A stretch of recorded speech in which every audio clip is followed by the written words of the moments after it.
My name is Lila Macapagal, and my life has become a rom-com cliché.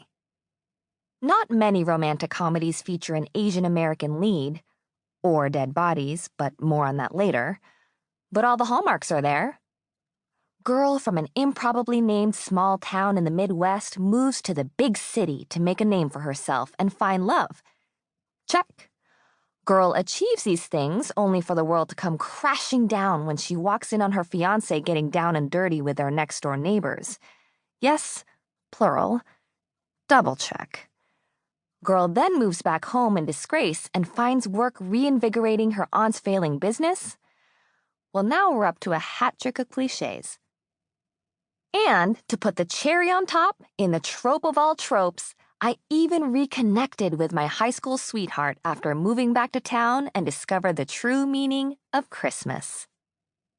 Okay, that last part is a joke, but I really did run into my high school sweetheart, Derek Winter, my first love. Too bad he'd aged into a ridiculous jerk with a puffed-up sense of importance and weird vendetta against my family. Pretty much tried to shut down my aunt's restaurant on a weekly basis. Odd behavior from the guy who'd wanted to marry me right after graduating from high school, but what can I say? I had exceptionally bad taste when I was younger. You're dumb when you're 15 and hopped up on hormones. Heck, I'm 25 and still make bad decisions based on those same dumb hormones.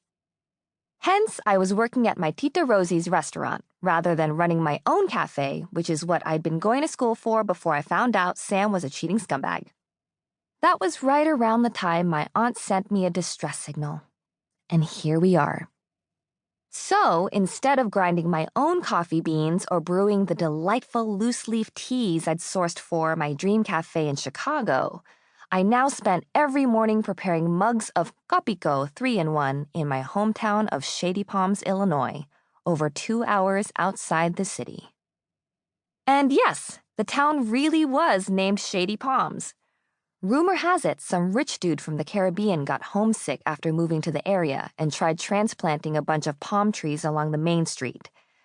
Surprise, surprise, they didn't take, so he replaced them with tacky plastic replicas. Both the fake palms and the name stuck. Anyway, the morning clientele at my tita's restaurant always included a bevy of gossiping aunties. None as loud or nosy as the group of 50-something-year-old women I privately referred to as the calendar crew. Their names were April, May, and June. They weren't related, but all three of them were completely interchangeable, down to their bad perms, love of floral patterns, and need to provide running commentary on my life. It was their due, after all. They were my godmothers, yes, plural. They bore the important title of Ninang and were my late mother's best friends. They loved and cared about me, in their own infuriating way. I brought over their morning plate of pandesal, and they descended like a pack of locusts upon the dish of lightly sweetened Filipino bread, spreading the warm rolls with butter and dipping them in their coffee or drizzling them with condensed milk. And like locusts, once they were done devouring one thing, they moved as a pack onto their next victim. Me. Lila, why is everything you wear always dark? You look like a bruja. And your hair's always in that ponytail and hat, not sexy. Ay nako, what is this? You get bigger every time I see you, huh? This last statement, accompanied by a firm pinch of my arm fat, was from Ninang April, who always had to have the final say. April always was the cruelest month. I was used to these digs against my appearance. It was how older Asians showed affection.